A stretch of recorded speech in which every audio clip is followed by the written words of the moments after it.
TikTok, time to rock. Good evening, good morning, good afternoon to everyone who's watching from all over the world. I'm your friendly neighborhood philosopher, and with me now is your not so friendly neighborhood philosopher, Mike Jones, aka Inspiring Philosophy. How you doing, Mike? Good. How you doing? Thanks for having How, me back. how you doing? How you doing? What have you been reading lately? You Oh, seem a lot like of stuff on the. you seem like a big reader. Yeah. Well, I got two books here I've been reading on the critiquing the documentary hypothesis, Huh. exploring the composition of the Pentateuch, paradigm change in Pentateuchal research. That's what I've been reading a lot lately.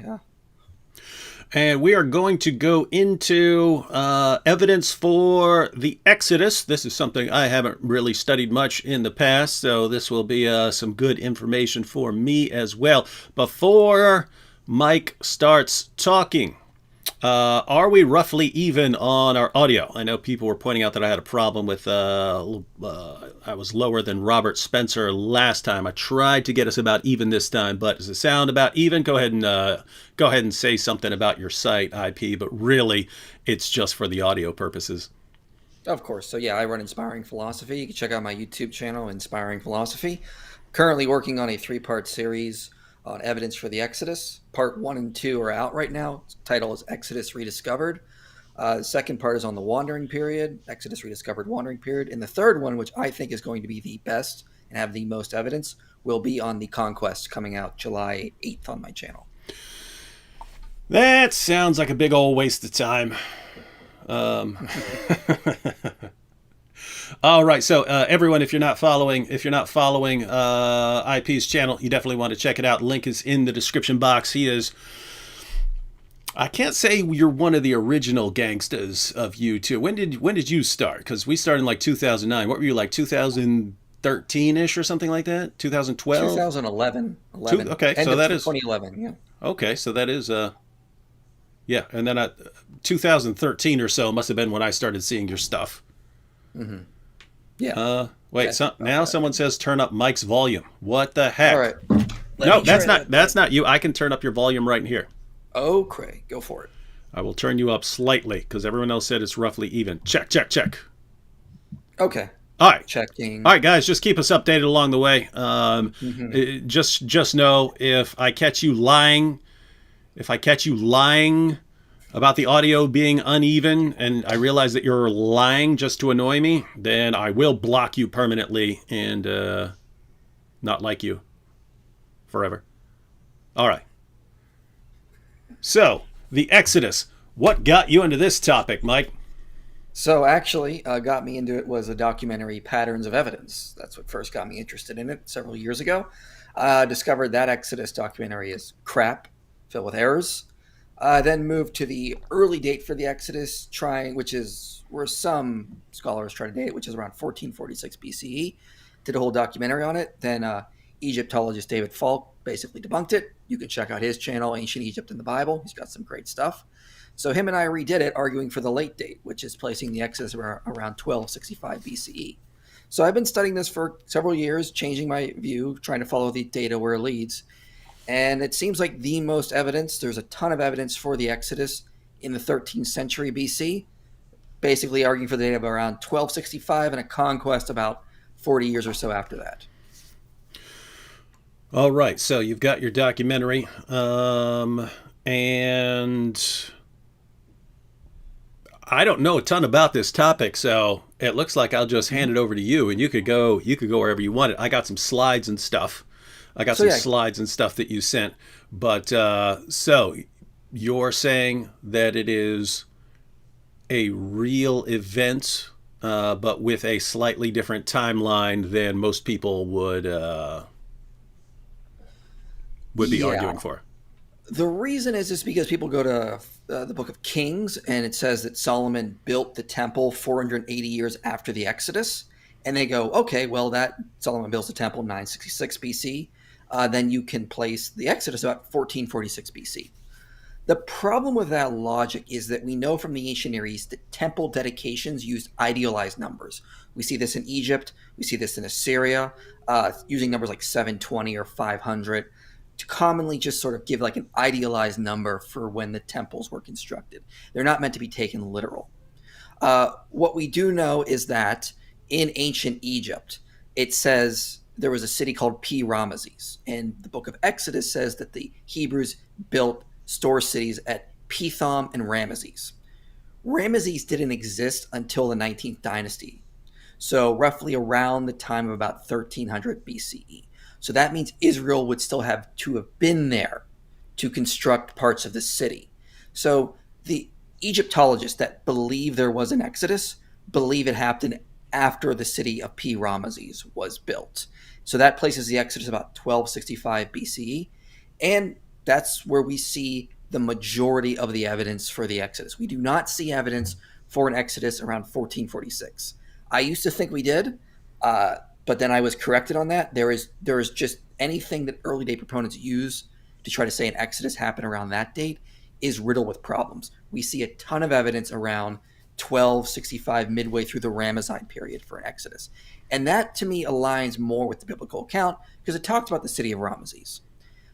You can simply take the dates the Bible gives you in its cultural context to realize those are idealized numbers. They're not meant to be taken literal. And we know this from studying the biblical text in its cultural context.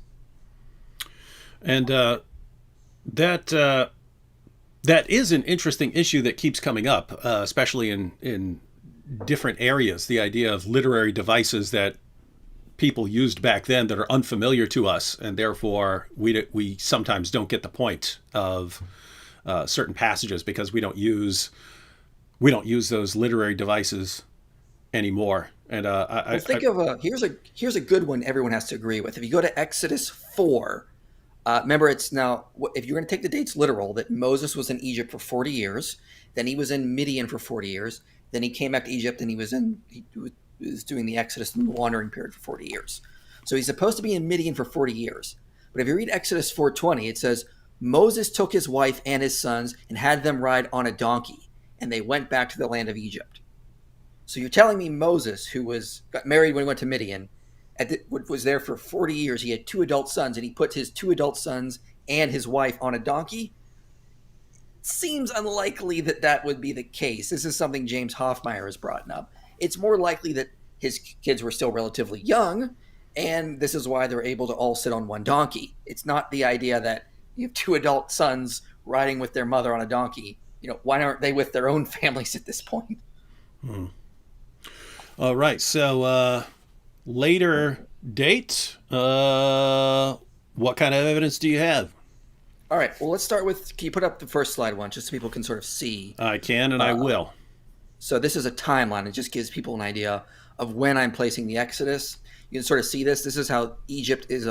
Actually, put up slide 2. This is the Bronze Age issues. How Canaan is divided. There we go. So this is how Egypt is divided. You have Old Kingdom. That blue area is the first intermediate period. Then the Middle Kingdom. Second intermediate period. New Kingdom. Exodus is going to happen in the New Kingdom. Most people think Joseph would have been a vizier during the second intermediate period. That little pink area right in there. So basically around that time, you have Joseph living. Israel, or Jacob, moves his family into Egypt and they settle there. Exodus opens by saying that a new pharaoh arose over Egypt that did not know Joseph. Well, we see there was a dynastic change there. The new kingdom, or the 18th dynasty, got going. And when they took over, Avaris was the capital of the dynasty in the north, the 15th dynasty, reigning during the second intermediate period. According to the biography of Amos, the General Amos, son of Abana, when they took the city of Avaris, this was a Canaanite city, a lot of Canaanites there. When they took this city, they treated it like a foreign population and enslaved it. So it talks about him taking slaves. We know from archaeological evidence there was no mass exodus at this point. They probably kicked out the rulers of Avaris when the 18th dynasty took over, but the majority of the Canaanite population that was in and around Avaris stayed there, and they were basically serving their new overlords during the new kingdom. So they're staying there. That correlates with Exodus 1 about a new pharaoh rising and treating the Israelites harshly. Again, no evidence of an exodus at this point. Early day proponents say an exodus happened during the reign of Amenhotep II. I used to think that. It did not happen. What BTech, Manfred BTech, who is leading excavations on the site of Avaris, will tell you is that the site was in use up until about the Ramesside period. And then midway through, the site was abandoned. And the Ramesside dynasty used the site as a graveyard. So around the time of where I have on this timeline of the Exodus, or so around that time, we can't get an exact date or exact year, but Avaris is finally abandoned, and the Canaanite population that was there went somewhere else. We also know at this site there was no evidence of pig bones found, but it was very much a Semitic population, a lot of shepherds that had sheep and goats. B-Tech says they were not from Egypt, they came from the Sinai or further, and they were there until about midway through the Ramesside period. So you can take that down now if you want. All right. So generally what we get is Avaris has a Canaanite population. They're treated harshly. They're enslaved. They're there up until about midway through the reign of Ramesses or so, or somewhere in there. And then the site's suddenly abandoned. And after that, the Ramesside population is using the site as a graveyard. The Canaanites or the Semitic people that were there left. They went somewhere else. But that very much aligns with what we would expect if there was an Exodus. They were living at this site called Avaris, which is in the land of Goshen, according to the Bible. This would have been the city that Joseph would have been a vizier in, because this was the capital for the dynasty reigning during the second intermediate period. And so they're there until about Ramesside period, and they leave. So that's So that's your day. So, by the way, it doesn't seem like anyone's labeling these like clearly like these are the children of Israel and so on. So it's kind of looking for I guess that's why it would be called patterns of evidence in like a documentary, right? So it's not. Yeah. It's not we have this group here and we know this is who they were and so on. It's here's a group that was there and then they come up missing, so it looks like there was some sort of exodus, and here are some things we can know about this group from when they were there, and this fits well with the Exodus, but not with the traditional dating of the Exodus. Yeah. That about right? Yeah, it correlates. We don't have any inscriptions because, again, this is in the Nile Delta. A papyrus just rotted away. We have scriptoriums that we know were there, and all the papyrus rotted away because this is not the dry climate, the dry areas of Egypt. This is where stuff is going to rot away. So we don't have any direct inscriptions. But we do know there was a Semitic population there that was living there around this temple to Set or Baal, and they were there up until the Ramesside period, and then they left. Correlating with the Exodus. Now, that doesn't prove, but it's as you suggest, it's a pattern of evidence that does align with the biblical account. All right, so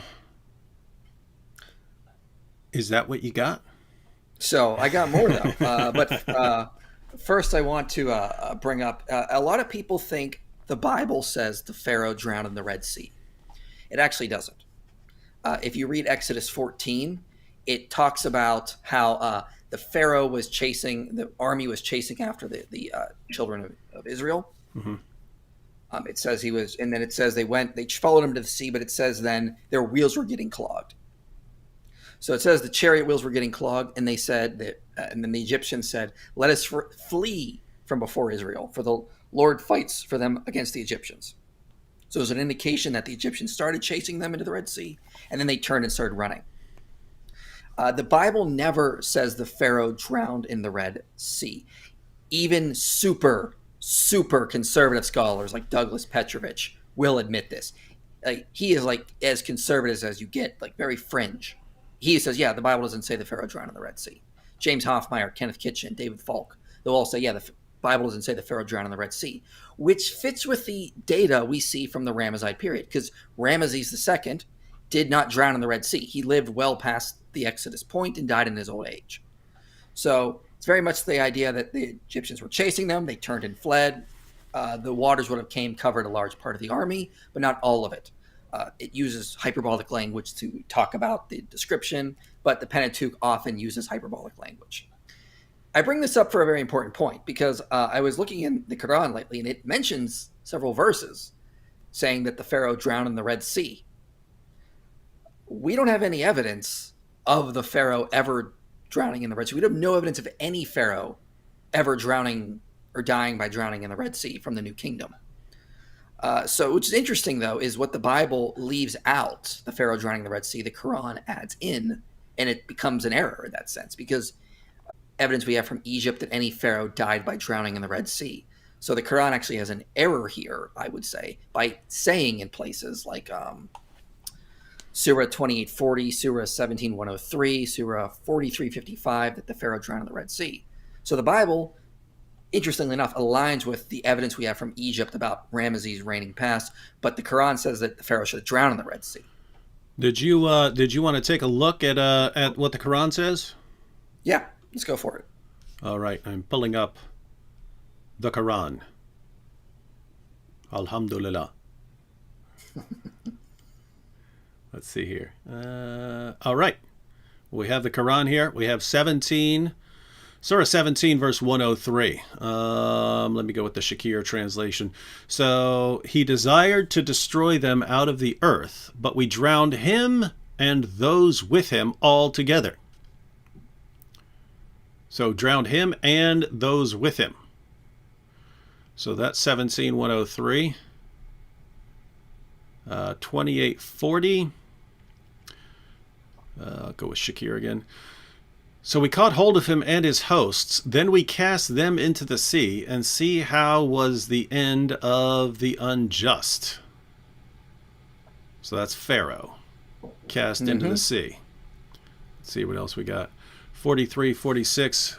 And verily we sent Moses with our revelations unto Pharaoh and his chiefs, and he said, I am a messenger of the Lord of the worlds. When you get to 55, it then talks about the Pharaoh being drowned after his engagement with Moses. Let me scroll down through this. So Moses and Pharaoh, Moses and Pharaoh, Moses and Pharaoh, Moses and Pharaoh, down to 55.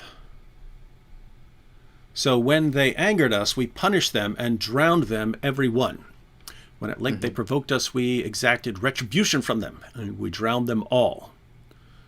Yeah, and I think it talks about in other places about how the body of the Pharaoh is supposed to be like to show this kind of thing, that he was drowned, like some sort of memory of this. And again, there's no evidence Ramesses, or again, any Pharaoh, even if you take a different date for the Exodus, there's no evidence any Pharaoh ever drowned in the Red Sea. And it wouldn't... I know you've looked into this, but I remember looking at this because this was a popular argument like back in 2005, 2006, where Muslims would argue that this has been verified, that the Quran verse that talks about Pharaoh being preserved in his body, they were interpreting as God predicting that Pharaoh's body would be preserved as a mummy. And so they're saying that this is the Pharaoh of the Exodus, and it's been confirmed because they have his body. And what I recall looking into back then was, one, didn't seem, there was a lot of criticism on whether that was the correct Pharaoh.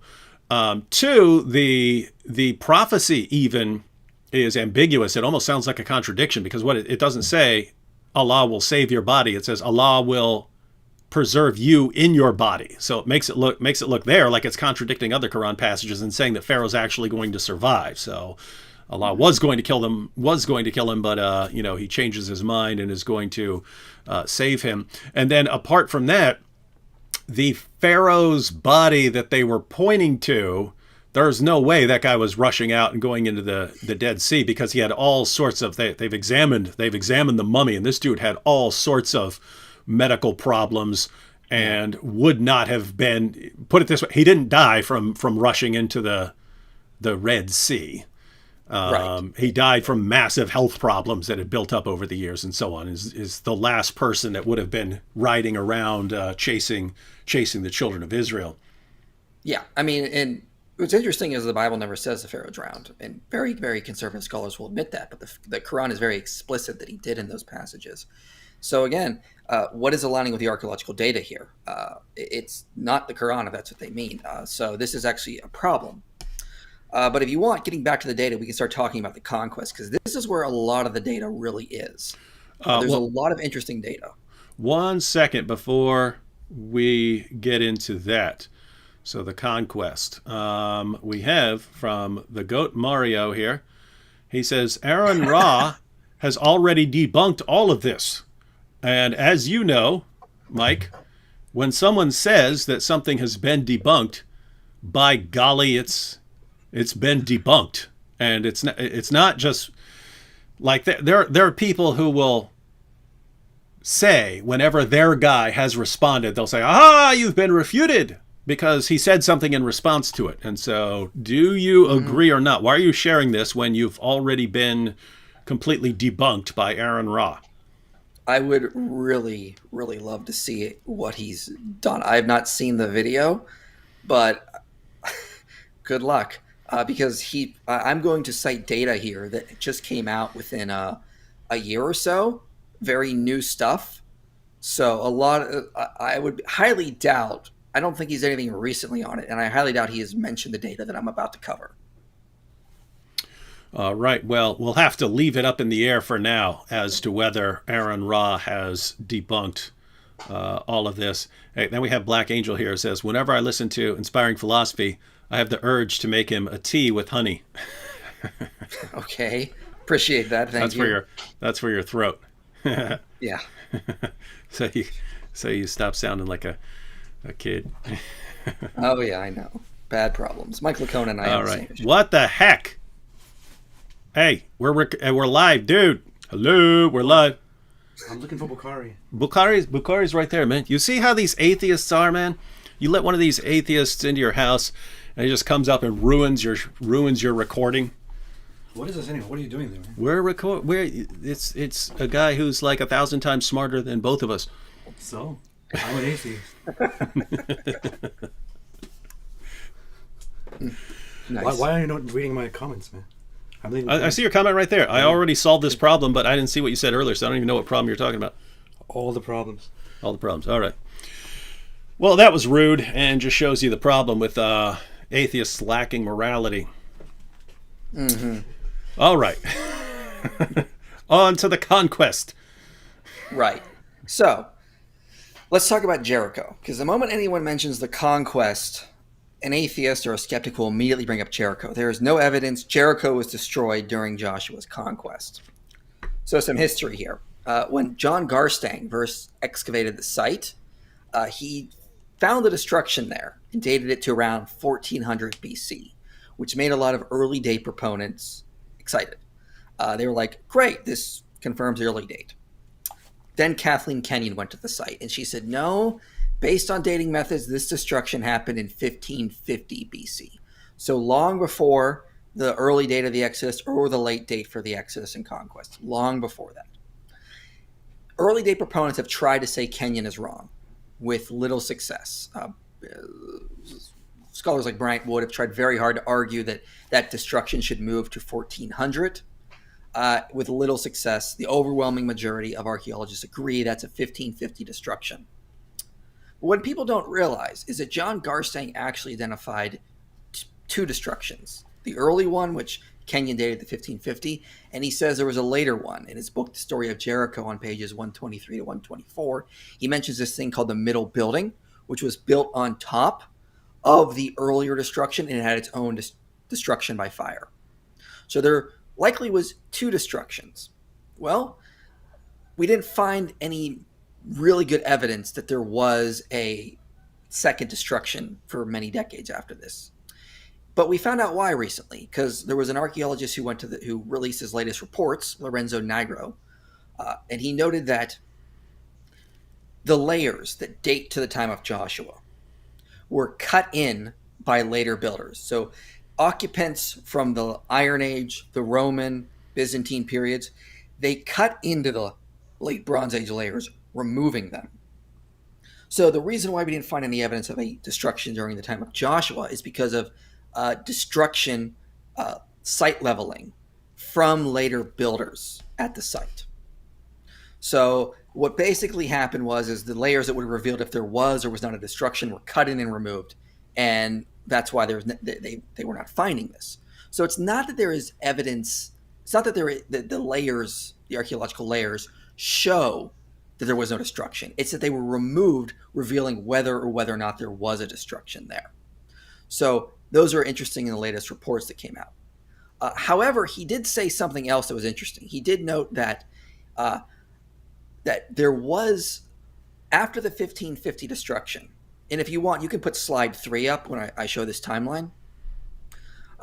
After the 1550 BC destruction, they did rebuild on top of the site with a fortified mud brick structure.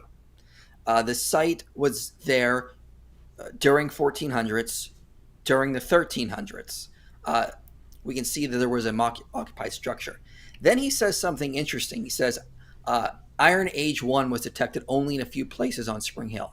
Diagnostic ceramic material was dated to the 11th century BC and may be related to a rural village that rose out of the ruins of the late Bronze City.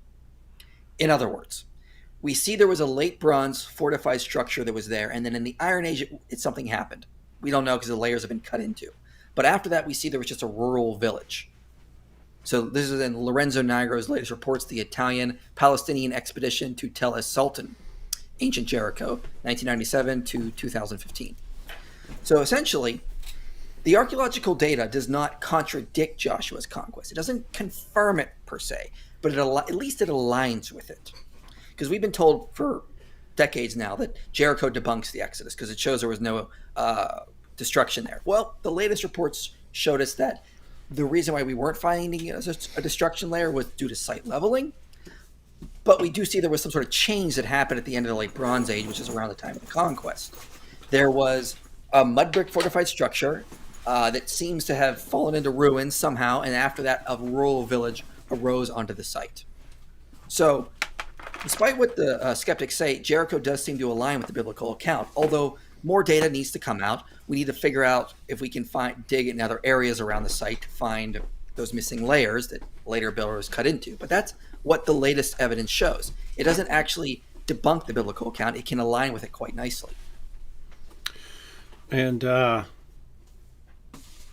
in random news, it looks like AP needs attention and was upset that he's being ignored while I live stream.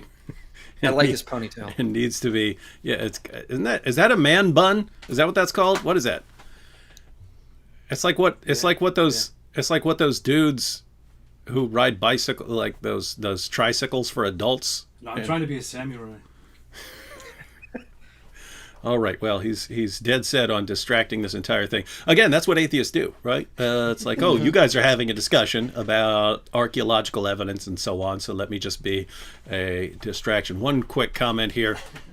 Bish TV Worldwide says, David, I pray to you to be Muslim. Bish, do not pray to me. Do not pray to me. I know you're used to praying to Muhammad all the time. You guys talk to him directly in your prayers. You say, peace be upon you, O Prophet, as if he can hear you. So I know you're used to praying to Muhammad. Do not pray to me, please. All right. Just had to get that out of the way. All right. So we got IPs dating for the Exodus. We have Jericho. And you're saying it can actually fit. So what we have, we note that at the beginning of the New Kingdom, the population of Avars was treated harshly and enslaved. They were there until about midway through the Ramesside period when the site was abandoned, turned into a cemetery. And about 40 years or so later, we see there's a change at Jericho. We can't get an exact year, but roughly around that same time period, there is a slight change, at least with Jericho. So we see there's some sort of pattern forming here. Let's also talk about the site of Hazor. Hazor is Joshua is very specific that when they said they attacked the Northern Coalition, the only city they burned was Hazor. All the other cities they took as plunder, according to the book of Joshua. They did not burn rampant through Canaan. Okay, they burned Jericho, Ai, and Hazor. Hazor very much aligns with the biblical account, like very much. Because we do see around this exact time that Hazor was burned by fire. It was definitely burned. Excavations have revealed this over and over again. For example, Amon ben Tor will say, a fierce conflagration marked the end of the Canaanite Hazor. Across the site, a thick layer of ashes and charred wood in places 3 feet deep attests to the intensity of the blaze in the northern Galilee city. So there was a fiery destruction of Hazor at this exact same time, dating to sometime between 1250 BC and 1200 BC. So around the time we would expect Joshua to be there. One of the things they find interesting also at this site is that the idols were mutilated in similar fashion to what we see in terms of later Israelite customs of mutilating idols. So the idols at Hazor were mutilated. They were destroyed by the invaders, similar to how the Israelites would mutilate idols in later periods. So Amon Ben Tor again talks about whoever burned the cities also deliberately destroyed statuary in the palace. Among the ashes, we discovered the largest Canaanite statue of a human form ever found in Israel. The head and hands of this statue and of several others were missing, apparently cut off by the city's conquerors. So we have a fiery destruction around the same time of Joshua that's said to be there. And the idols are destroyed in a very similar way to what the Israelite fashion was. This is going off on a tangent here. But Frank the Christian asks, inspiring philosophy, are man buns pagan? Absolutely, they're pagan. AP. Man buns are so pagan. You know, I think pagans definitely had hair, and if you have hair, that's pagan. So you got to be careful with that. So just to be clear, Christmas not pagan, Easter not pagan, man buns pagan. Absolutely. All right, you all heard it here. I'm getting rid of it, man. So, Now he's trying on my various props. My goodness, whole show ruined thanks to letting an atheist into my house. All right. So we've covered 3 issues. well, What's next? There's even more. I mean, there is so much evidence. We're not going to have time to cover it all. And it's all But my fitting. documentary- It's all fitting in this general time frame. It all does, yeah. My documentary coming out on July 8th on the Conquest will cover all of this and more. I have a lot of internal evidence I can use from the book of Joshua to also support the Exodus and Conquest. But archaeologically speaking, we have more sites, like the Mount Ebal site. Joshua was commanded to build an altar to God on Mount Ebal. Well, Adam Zertal, who excavated the site, did find an altar up there. He said a big, large structure that he called an burnt offering altar. There was a ramp leading up to it, and he dated it to around 1225 BCE. Early day proponents now are trying really hard to say that could date to 1400, but I can find nothing in the actual archaeological reports from Zertal or the archaeologists currently there that suggest it could ever be moved that far back. The earliest you can get it is around 1225 BC. It cannot go back any further, but we do have this altar being built on Mount Ebal corresponding to the book of Joshua as well. So we see that was also happening. Also, interestingly enough, the site of Shiloh is resettled at this point. Israel, of course, was at Shiloh in the book of Joshua. They're using the site as a cultic site. We see Israel Finkelstein, who is very skeptical of the Exodus, admits they were there, and he even attributes it to very much to Israelite activity. So to quote from Israel Finkelstein in the Anchor Bible Dictionary, pages 1069 to 1072. The excavation results shed light on several aspects concerning the role of Shiloh in the Israelite settlement process. First, it is now clear that in the beginning of the Iron Age, Shiloh was the whistling right there? outstanding candidate What the heck? to become the... Sorry. Stop Sorry, it, AP. sorry, gosh. I forgot. It's like a little kid needs attention. We're talking about. My goodness. All right. Go where you. So, Go ahead. was the outstanding candidate to become the sacred center of the hill country population. So, since it was an ancient cultic site that now stood deserted in an area with only a sparse Canaanite population and a high concentration of Israelite sites. So, around the same time as the conquest, we see Shiloh is resettled and is used as a cultic site that has distinct Israelite features at this point. It does not have the distinct Israelite features prior to this. In fact, the Canaanites during the Late Bronze Age started to abandon the site and became out of use until beginning of Iron Age, around the same time as the conquest. We see this site is now being resettled. So we have Avaris abandoned about around 1265 BCE. Conquest, about 40 years later, Jericho changes, Hazor is burned, the Mount Ebal site is built, Shiloh is resettled. So we're seeing a pretty clear pattern here. There definitely is some evidence that corresponds to what we read in the Pentateuch in the book of Joshua.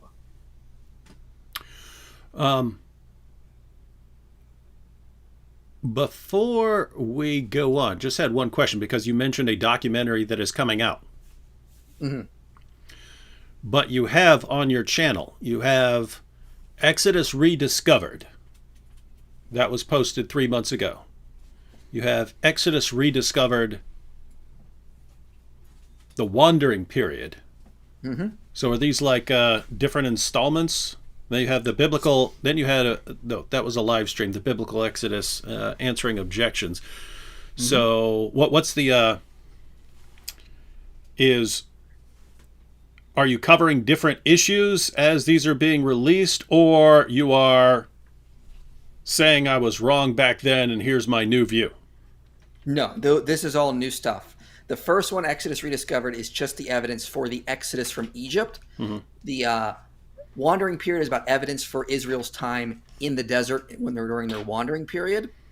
And then the final video will be evidence specifically for the conquest. So we're going to start with going over Joshua, the site of Ai, Hazor, Abal, Shiloh, many other aspects as well.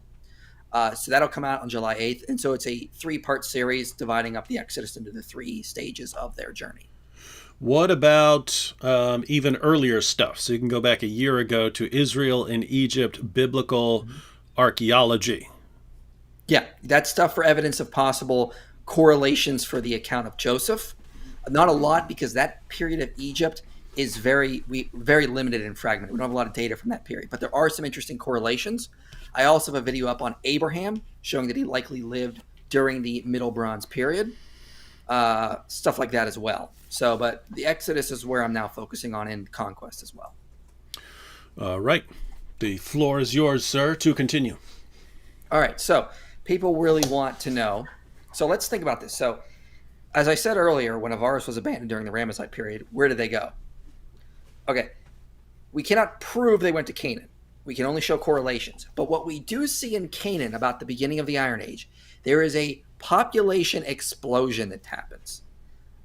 So, for example, William Deaver, who does not believe in an Exodus, he talks about there are new Israelite sites that just pop up. He says the new Israelite settlements are almost all founded de novo, not on the ruins of destroyed late Bronze Age sites, but in sparsely populated hill country extending from Upper and Lower Galilee into the hills of Samaria, Judah, southward, and into the Negev. So we have this huge population increase. Kenneth Kitchen talks about how in some areas we saw roughly a dozen sites in the late Bronze Age. Moving into the Iron Age, we see 131 sites. Or we see in some areas about a dozen sites go up to 200 sites, very dramatically, very drastically. If you want, you can put up the last timeline I have. I think it's slide 4. You can I just give a rough take of the population change. It's a sudden dramatic change. So, slight distraction here. Not the obvious one. Safraz Hussein says, Devad would accept Islam. I have no idea who Devad Wood is or why he should accept Islam, but Safraz, you got some problems. You got in order to accept Islam, you have to accept the most obvious false prophet in history. I mean, every criterion you could come up with of how a person could show that he's a false prophet, Muhammad meets the criterion more than anyone else in history. I'm not joking when I say most obvious false prophet in history. And then you say, why should we believe in the most obvious false prophet in history? And you guys, your apologists make up stuff. Oh, because of the perfect preservation of the Quran. Well, the Quran ain't been perfectly preserved. What are you even talking about? But the miracles of Muhammad. He didn't perform miracles according to the Quran. But the scientific miracles. You mean the book that says that the sun sets in a muddy pool and you can, go there and there are people who live there, and what are you talking about? So I'm sorry. No one is going to accept Islam just because you say that we all need to accept the most obvious false prophet in history. I would believe that this guy's a prophet right here. I would believe that this guy's a prophet before I would believe that Muhammad's a prophet. I am. All right. I apologize. We have interruptions coming from every direction now, like literally They're in the room with me. But go they're ahead. perfectly fine. So, can you pull up the chart of slide 4? I think it is, The chart, or the timeline slide 4. the. No, wait a minute. Slide 5 is the map. Let's just see what these are. Slide 4 is. There it That's is. more of Yep. your timeline. Okay, that's the one you want. Yeah. Okay. So yeah, you can see. Basically, I'm just giving a rough idea of what sort of happened around. So right around the time of the conquest, there was a huge population explosion in Canaan. So for the book Archaeology of the Land of the Bible by A. Mazar says intense archaeological survey surfaces revealed an entirely new settlement pattern in Iron Age 1. Hundreds of new small sites were inhabited in the mountainous areas of the upper and lower Galilee, in the hills of Samaria, and Ephraim, and in Benjamin, and in the northern Negev, and in parts of central and northern Transjordan. Much of this activity can be related to Israelite tribes.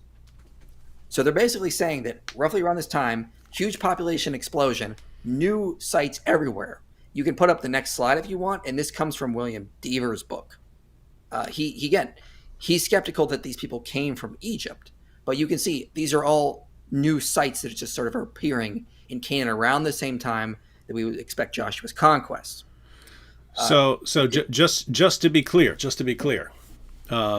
so these are sites with people that are springing up that people would grant, hey, yes, you're having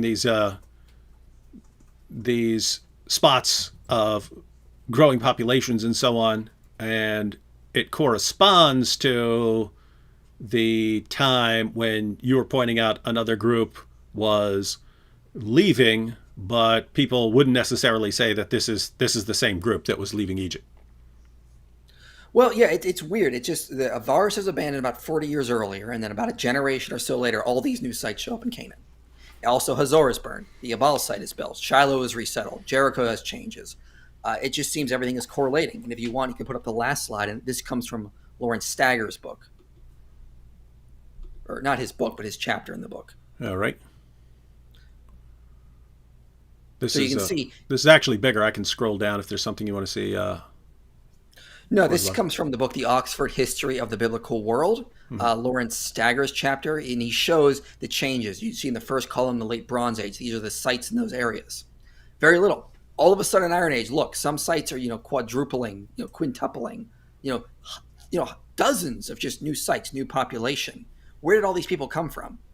The skeptical response is that this is what Israel Finkelstein and William Deaver will say, is that when the Middle Bronze Age cities collapsed around 1550, these people became nomadic shepherds and stayed in Canaan. They were just sort of there and being archaeologically invisible, and then they became Israel and resettled in the hill country, creating these new sites. That seems ad hoc, a little unlikely.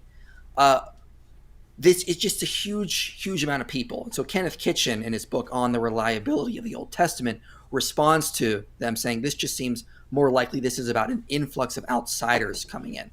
We also know during the Late Bronze Age, Egyptian pharaohs like Tutmosis III, Amenhotep II were depleting Canaan of its population, taking them back to serve as slaves in Egypt. So we know that a lot of people were taken back to Egypt. And what does the Exodus say? It says a mixed multitude went up with Israel. So it could have been a bunch of other Semitic people groups going back to Canaan during the Exodus. But we see this huge population explosion around the time of Joshua's conquest. It's possible that all these new sites come from Canaanites that were living as nomadic shepherds and were entirely invisible, and they just decided to settle, make all these new sites. It just seems far more likely that what's actually happening is an influx of outsiders invading, coming in and making these new sites. And of course, that aligns with the book of Joshua, the Exodus, this idea that there was these people that came in from the outside. And it seems to fit with a pattern we can see of evidence. We see that Avaris was abandoned. That site had no pig bones. 40 years later, all these new sites are popping up. Guess what? None of these new Iron Age 1 sites had pig bones. And so it's kind of like because you don't have a lot of the direct evidence or inscriptions or sources outside the Bible for a lot of the details. It's like archaeology. Um, yeah, it's kind of like a mystery and trying to, you know what I mean? Trying to Well, like we solve the know mystery for and fit and see what actually fits. And so well, your we point do is have that actually fits.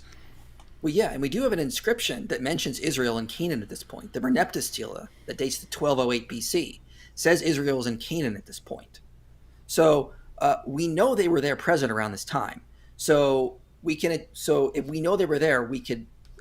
They're already a very likely candidate for the destruction of Hazor, the Abal site, the Shiloh resettlement, the changes at Jericho. The Merneptah stele directly says they're there in 1208 BC. So they're already known as like a group of people there at that point. We don't ever see them mentioned in any sort of inscription prior to this. So there is no mentioning of them, despite people's misuse of the Berlin stele. There is no mentioning of them prior to this point.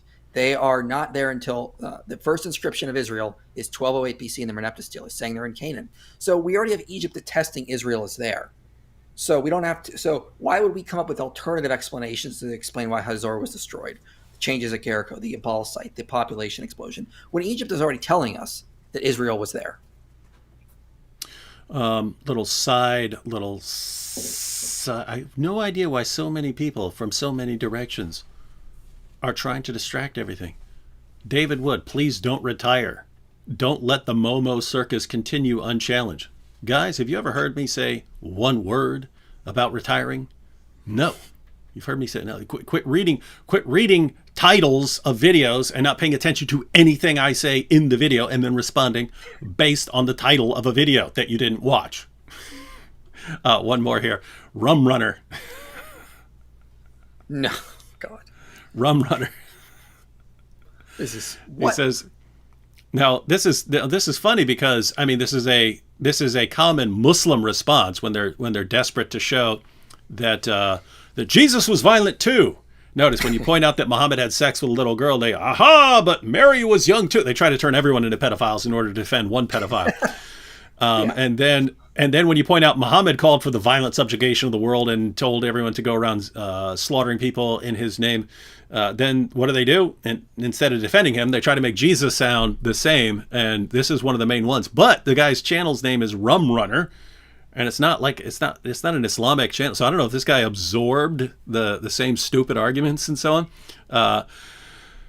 I hate to do this, IP, but I do love exposing a lot of nonsense. So let me just scan this real quick, like I know this. Just take a quick look at the passage here.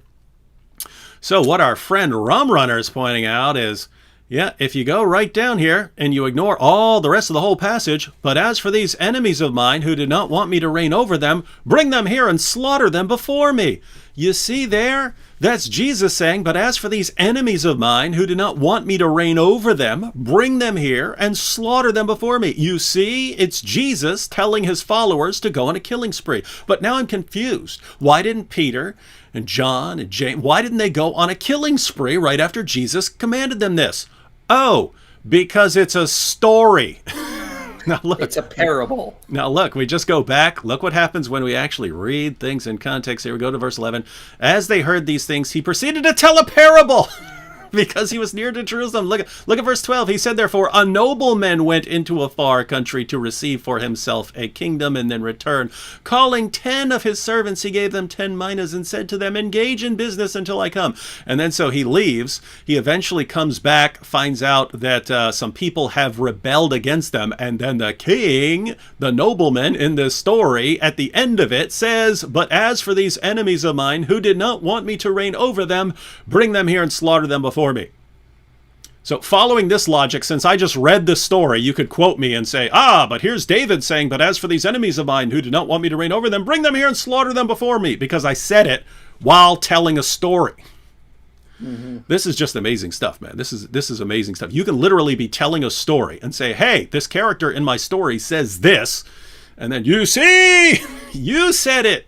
And what's funny is, like, you expect, like, stupid people to use this, right? Because I mean, you actually have to be, you have to be stupid or very poorly informed or deceptive. Those are the options if you're using this. But keep in mind, people like Ahmed Deedat and Zakir Naik are the ones who use this and popularize it, right? So these are Islam's most popular apologists, completely distorting and misrepresenting the words of Jesus in order to deflect attention from Muhammad. What a religion, man! What a religion! All right. Yeah, Sorry, it's whataboutism. It's whataboutism. It doesn't actually make us like Muhammad anymore. It just reminds us, oh yeah, he's a bad guy. You keep comparing him to all these bad things you think happened. Like that doesn't help. And it's funny. I mean, like, so you have whataboutism when it's correct, right? You say, but what about this other thing that is correct? When it's Muhammad ordering his followers to violently subjugate the world, and you say, but what about Jesus saying right here? And he doesn't say it. It's like, Yeah.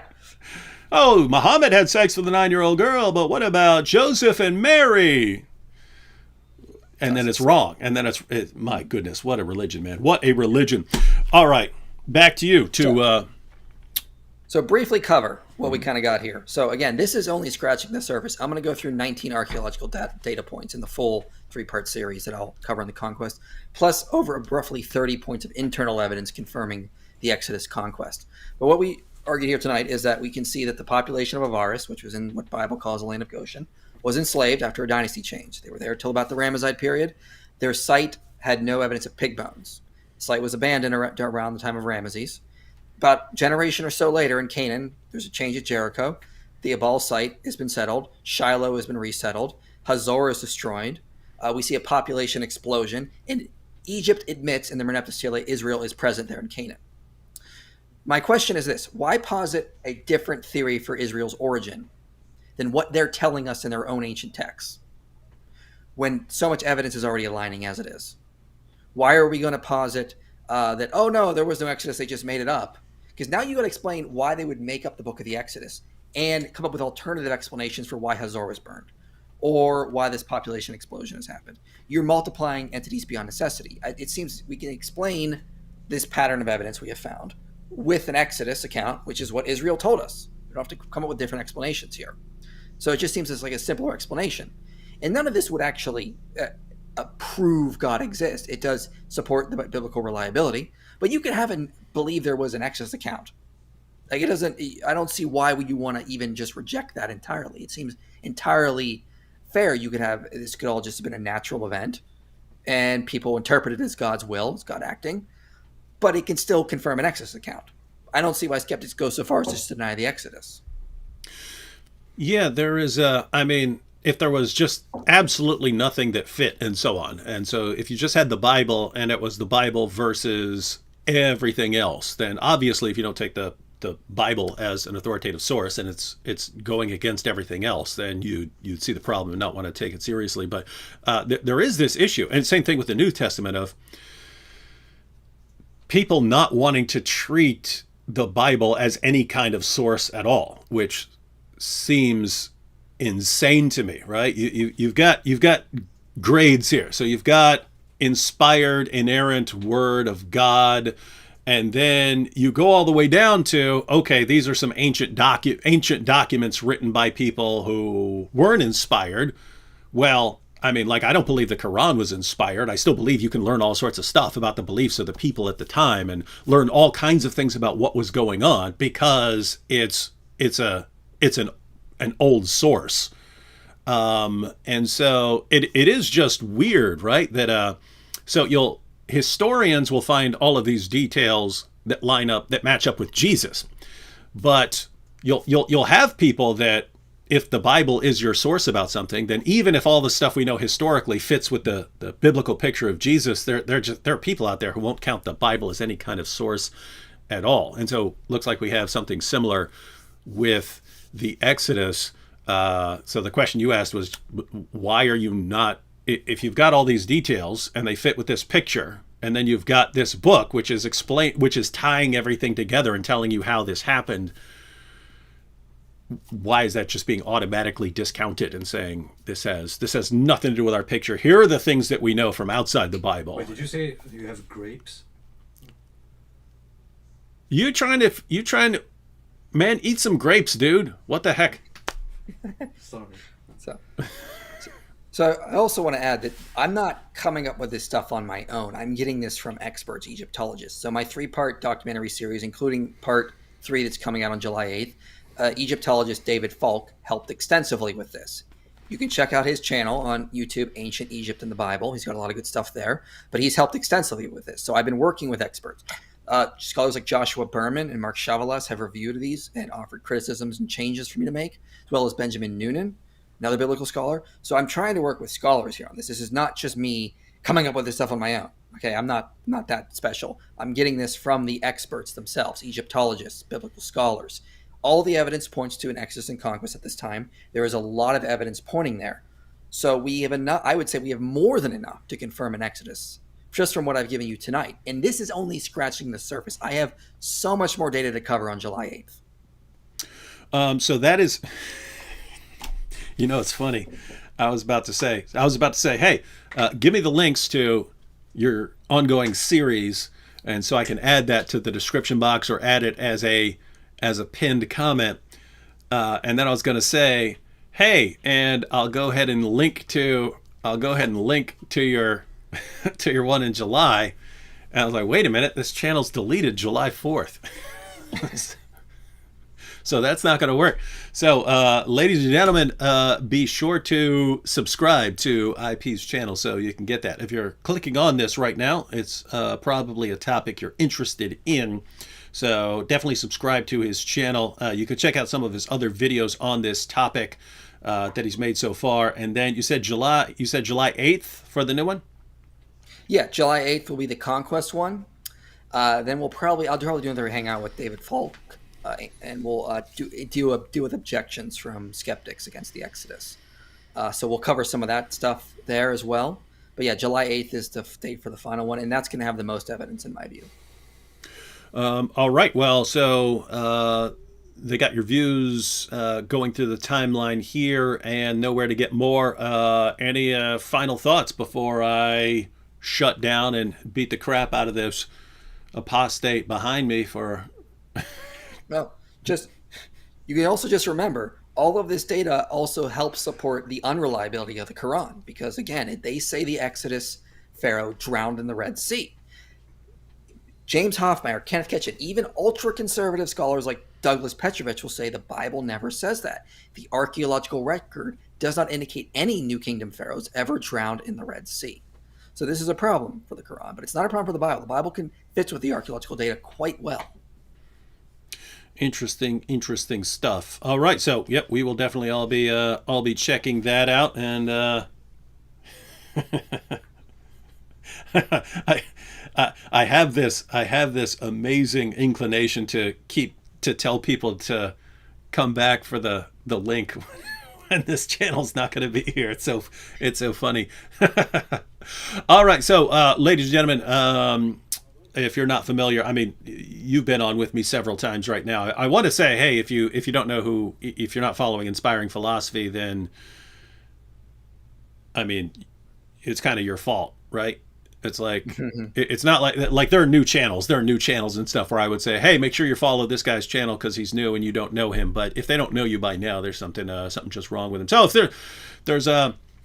there's anyone out there who's not following Inspiring Philosophy, definitely check that out. He is going into some great depth on a lot of topics that are very relevant to Christians and to critics of Christianity. So definitely check out that channel. Who's that guy again? Is he a YouTuber? Okay. My goodness, man. Everyone stop right now. Sorry, Inspiring Philosophy, Mike Jones. Stop for a second. Everyone just give the apostate prophet attention here, because he obviously needs attention. Okay, I'll just wait.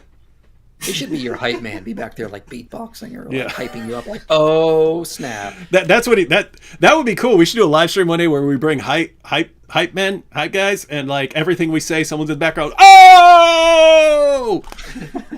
That would be like a Muslim debater's like dream fantasy, to be doing an online debate like this, but have a whole crowd behind him to shout that he's making great points. It helps to cover up the bad points.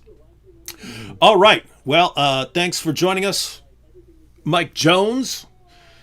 And everyone follow the channel. And don't worry, when the documentary comes out next month, we'll find a way to get it to you if this channel happens to be destroyed on the 4th, which it will. All right, catch y'all later. Like, can I ask a question quickly? What?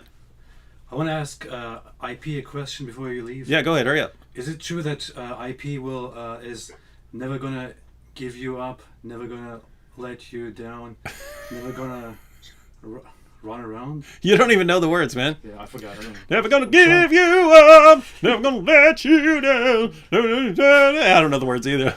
Hurt you. He just rickrolled everyone. Very disappointed in both of you. He just rickrolled everyone. All right. No more rickrolling. Catch y'all later.